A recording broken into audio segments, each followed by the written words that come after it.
In the world of money, there are two types of people: those who chase money and those who make money work for them.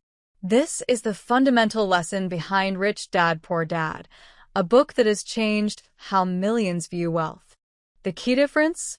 The poor and middle class work for money, while the rich focus on cash flow, money that keeps coming in whether they work or not.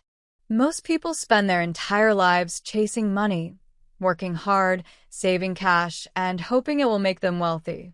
But the truth is, money itself is not wealth. In 1971, when President Nixon took the US dollar off the gold standard, money became fiat currency, meaning it's backed by nothing but government promises. Since then, its value has been dropping, and the more they print, the less it's worth.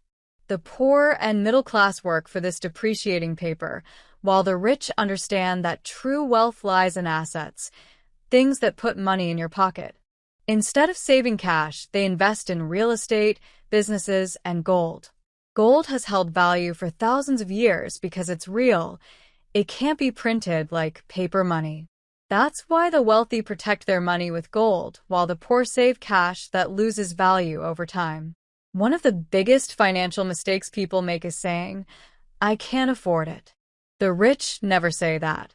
Instead, they ask, "How can I afford it?" This small change in thinking is what separates those who struggle financially from those who build wealth.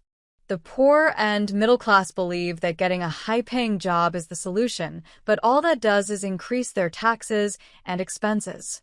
The rich understand that working for money is a trap. Instead, they focus on acquiring assets that generate income. This is why financial education is so important. Schools teach people how to be employees, not how to be financially free. They teach students to work hard, get a good job, and save money, but they don't teach how money really works.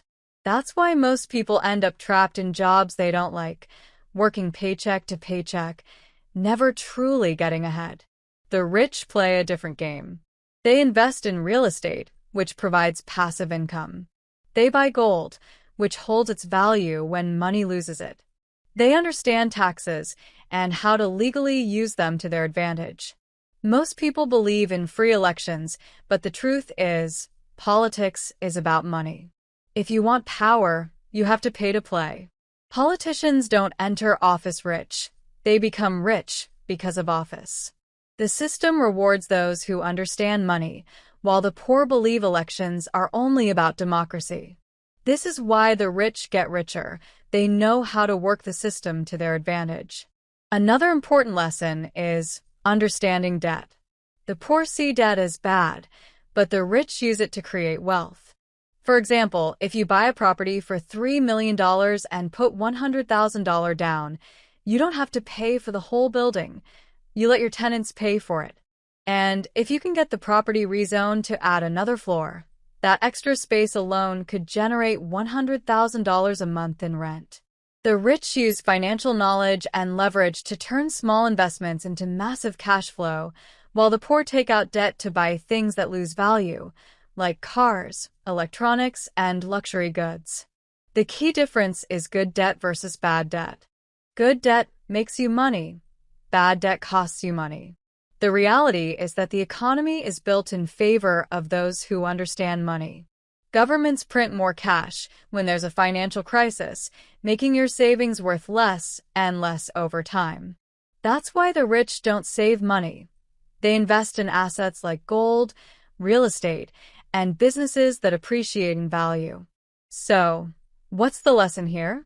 If you want to escape the financial struggle, you need to shift your mindset. Stop chasing money and start building cash flow. Stop saving in a currency that loses value and start investing in assets that grow in worth. Financial freedom isn't about working harder. It's about working smarter, understanding the rules of money, and making them work for you. Subscribe to Arewaworld for more insights on money, success, and entrepreneurship.